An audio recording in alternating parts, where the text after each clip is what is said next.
पत्नी? हाँ, उस पत्नी के हाथों से मुझे भिक्षा चाहिए। क्या पत्नी के हाथ से भिक्षा? नहीं बाबा नहीं, भला मैं पत्नी के आगे कैसे झोली फैलाकर उनसे भिक्षा मांगूंगा? अब सोच आ गया गोपीचंद, अभी बाकी है तुझे अपने पत्नी के हाथों से भिक्षा लाकर मेरे शरण में देना ही होगा। तो ठीक है बाबा, मैं पत्नी के आगे भी झोली फैलाकर उनसे भिक्षा मांगूंगा बाबा। और दूसरा भिक्षा, जिस माँ ने तुझे जन्म दिया है, माँ ने?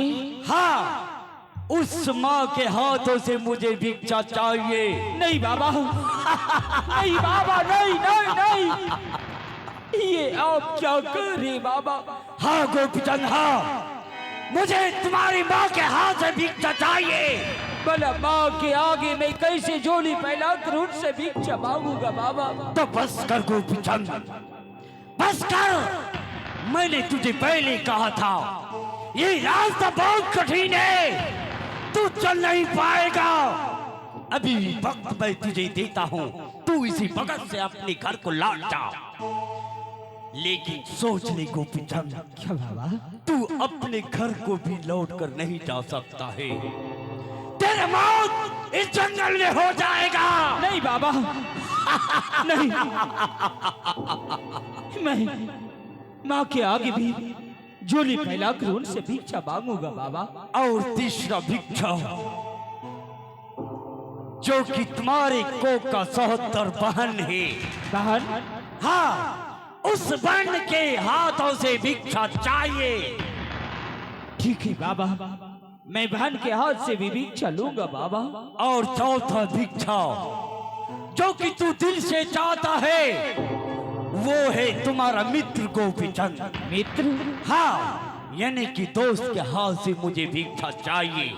ठीक है बाबा, मैं अपने दोस्त के हाथ से भी भिक्षा लूंगा बाबा।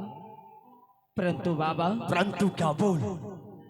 अगर कहीं रास्ते में कोई संकट या कोई कष्ट या कोई विपत्ति पड़ जाए तो मैं क्या करूंगा बाबा? गोपीचंद, अगर तू इतना करने के लिए तैयार है, हाँ, तो जा, मैं तुझे वचन देता हूँ, इतना सा काम करने के बाद अगर कोई प्रकार की दिक्कत हो जाए तुझे, हाँ बाबा, तू एक बार बाबा गुरु गोरखनाथ के नाम से पुकार लेना, मैं स्वयं तुम्हारे पास हाजिर हो जाऊंगा। ये मेरा वादा रहा। ठीक है बाबा, आपका जैसा आज्ञा हो बाबा। तो तेरी किस बात की गोपीचंद, चल मेरे शरण में, यही राशि पोशाक को परित्याग कर उठाओ झोली और सरंगी, निकल जा कामों के और भिक्षाटन करने के लिए।